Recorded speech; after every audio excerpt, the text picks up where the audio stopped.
Hey guys. Sorry.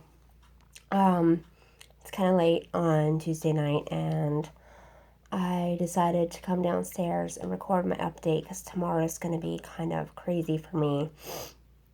So I had clinic today finally. It got postponed last month because there was an ice storm. So I just went ahead and just moved it. Kind of wish I wouldn't have, but the roads were really bad, and it wasn't worth risking going to clinic.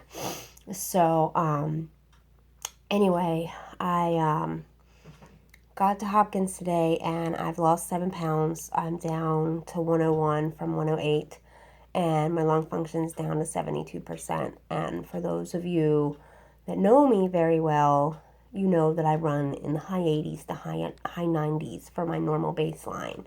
So that's like a major drop. I'm pretty sure it's probably something that's been brewing a while. And, I had been working part-time, and then David got the whole LuLaRoe thing. So, I had quit my job actually just about a week ago because everything got messed up with my Social Security, which I found out today shouldn't have happened. So I didn't really have to quit my job, I found out, but it's almost a blessing in disguise because I needed to. So it kind of just gave me the push I needed to gracefully bow out because it was just too much on my plate between working part-time and doing the LuLaRoe with David. And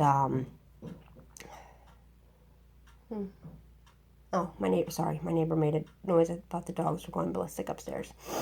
And so I had all of that on my plate. So I was working part-time. I launched the LuLaRoe thing in February, and I've just been busy between that and just everything else going on, between home life, stuff me and David had going on, just everything. And then last week, David's dad got put in the hospital, and it wasn't looking very good. So we've been back and forth literally for like a week, back and forth to the hospital. We're both mentally and physically beat down just from everything going on, and I was already anyway. I kind of felt it like in the last month or so more. So I kind of knew something was brewing, but you know me, I'm stubborn, and I was trying to power through it and fight it on my own. I will admit that a small percentage of it is my issues with compliance. So I haven't been 100% compliant, and I mean, I've already done blogs on this, how I'm not perfect, but when I was working part-time, and I had other things going on, and then the whole thing with David's dad, it's just been rough to try to be on my game. So I was off my game more than I should have been. And then the pollen is crazy around here right now. So just a combination of those two things pretty much probably just caused, my doctor wasn't even mad at me. He's like, I get it. Life happens. I know, he's like, don't beat yourself up. This is not your fault. You had a lot going on. You had a lot on your plate with working. He's like, so, just don't beat yourself in the head. It happens.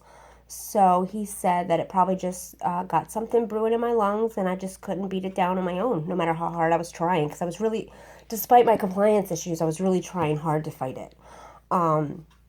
So he said, I was like, so what's the game plan? I was like, because I do have a lot, even though I quit my part-time job, I do have a lot going on. And he said that he would like to give me IV meds and just get me better. So the plan is, because apparently there's an option now to be 100% outpatient with that, because I normally I turn myself in, but I have so much going on right now, and I'm so worried about David's dad and just other things, and David's so mentally and physically exhausted that I don't think he could handle me being inpatient. I think it would just literally push him over the edge. So I was really fighting on actually going in. Normally I would turn myself in, but it's honestly been a roller coaster for me. So today's been a really bad day for me. I can hardly breathe. I'm struggling to get air. I'm coughing a lot. I have a lot of junk in my lungs. But yesterday, you would have looked at me and thought nothing was wrong. I wasn't hardly coughing a lot. I wasn't getting winded. So it's coming in spurts where, like, one day I'll be fine and I don't feel like I have any issues going on, which is probably part of why I was mentally powering through it, going, oh, it was just a bad day. You know, I chalked it up to a lot of bad days because nothing was really like days in a row of feeling like garbage. And it's really hard to gauge with CF what's a bad day and what is something brewing.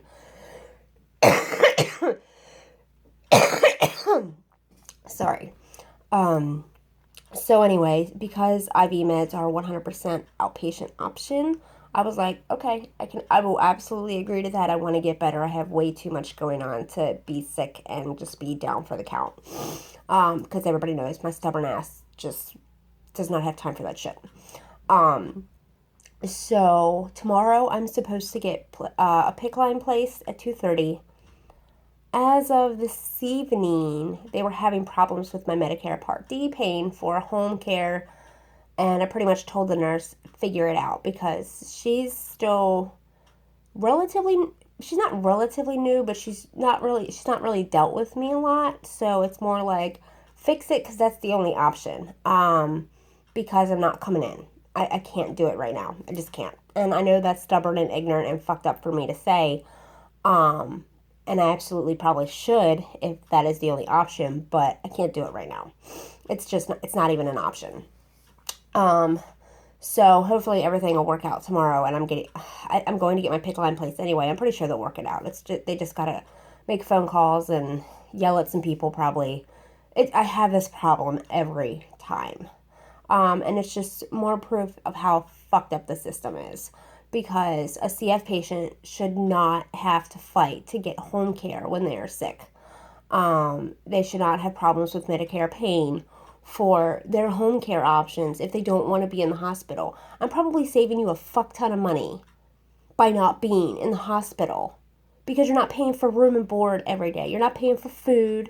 You're not paying for a nurse to take care of me. You're not paying for my meds in the hospital. You're only paying for my meds and my supplies outside of the hospital. You're not paying for my room and board. You're not paying for my food. You're not paying for all that extra shit. So it's cheaper for me to be at home than it is to be stuck in a hospital bed. And, plus when you're in the hospital, they want to take x-rays.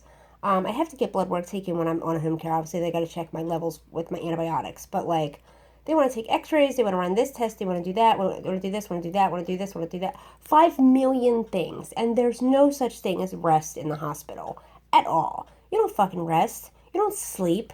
I kick people out of my room when I'm in the hospital because, I'm like, I don't give a shit how much I weigh at 6 o'clock in the morning. I don't care. Get out. And most of the time I have the doctor end up writing a rest order to not bother me between when I get my meds at like 9 or 10 and until I hit that nurse button in the morning and say I'm ready for my meds. Leave me the fuck alone. Unless I'm like, let's see, 2014 I was in a hospital with swine flu. I laid in bed deathly ill for 9 days. I was sick. Like, I was down for the count. I thought it was going to kill me. Then it's okay to interrupt me at 3 or 5 o'clock in the morning because I'm that sick. But if I'm still, like, relatively functional like I am now, I don't care how much I weigh at 6 o'clock in the morning. I don't care what my blood pressure is. Leave me alone. So, I really am feeling kind of defeated because it's been 2.5 years since I've been in the hospital or needed IV meds. And I was really proud of that because I've been on a roller coaster since 2009 where I'd be okay for a while and then I'd crash. And it was like back to back to back to back. It wasn't a very long stints between those things. So 2.5 years was definitely my longest. But I need a fix. I need to hit the reset button and I need to get it, get this taken care of before it gets worse. 72% is really low for me. I don't like that. I could barely get through PFTs today, which is the breathing test to test how good your lung function is. I wouldn't be surprised if I would have had a better day yesterday, if I would have blown better. But I definitely know that something's wrong because I shouldn't get winded when I'm talking, and I'm getting winded right now when I'm talking to you. So something's definitely wrong, and it needs fixed. So I can't argue. I can't argue with that. I can't argue with that kind of shit. If you know me for years, you've known that I've argued with being sick, how I felt, I'm fine. I'm fine. I'm fine. I'm fine. That's my two favorite words. I'm fine. Um, so that's pretty much what's going on, and we'll just see how tomorrow goes. And I'll definitely do another update tomorrow, or I mean not tomorrow. Well, maybe tomorrow night, depending on how it goes. So I'm really kind of groggy and just out of it from PICC line placement. Then it'll probably be Thursday before I update. That's going to be the other tricky thing tomorrow is PICC line placement, because my right arm, this arm, has had 1, 2, 3, 4, 5, probably like 9 or 10 PICC lines, and I can't use that arm. It's shot. There's so much scar tissue in there. The last 2 PICC lines I had caused blood clots, and that was a nightmare and scary. And this arm isn't really shot. I've had 1, 2, 3, 4 or 5 in this arm, but it's not really shot. But my veins are so tiny in this arm that it literally like hurts this. It makes me feel like I have a blood clot because it makes this arm hurt so bad because it's stretching my veins, and it's so, you know, it's just pushing on the nerves and a whole bunch of other shit with this arm, and I get heart palpitations, and it's a hot mess. But the last time I was in the hospital in October 2014, I got a Hickman placed, and this tendon right here, that little sawed-off son of a bitch in the interventional radiology, stitched the PICC line to that tendon. So anytime I moved or turned my neck, I was in excruciating pain. If you look at way down in my blog videos on YouTube, you'll see those videos of me in excruciating pain and what I was going through when that happened. Never again. Don't stitch that shit to my tendon. I don't need to, there's plenty of skin right here. Stitch it in place to the skin. Don't stitch it to the tendon in my neck. I don't know what the hell happened, but that's that was ridiculous. So apparently this outpatient surgeon, this vascular surgeon at Owings Mills is really good, and he deals with a lot of patients at Hopkins for this.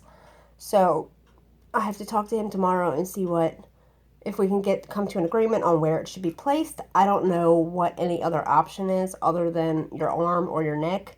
I don't know if there's a different option that I don't know about. I'm not well versed in where PICC lines can get placed.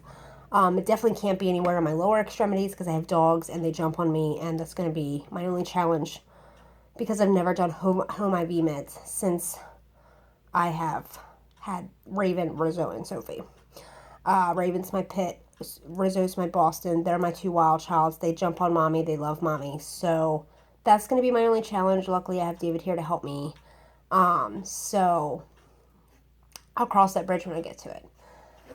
Other than that, there's not really a lot going on. So that's kind of my update. That's kind of where I'm at. And I will definitely do another update before the end of this week, probably Thursday or Friday. Just to let you know how PICC placement went and what's going on with home care. If something goes miserably wrong tomorrow, then obviously you'll get an update. You'll get a ranty update with me about that because you know I like to bitch when something goes wrong. So that's all for now, and I will talk to you guys later.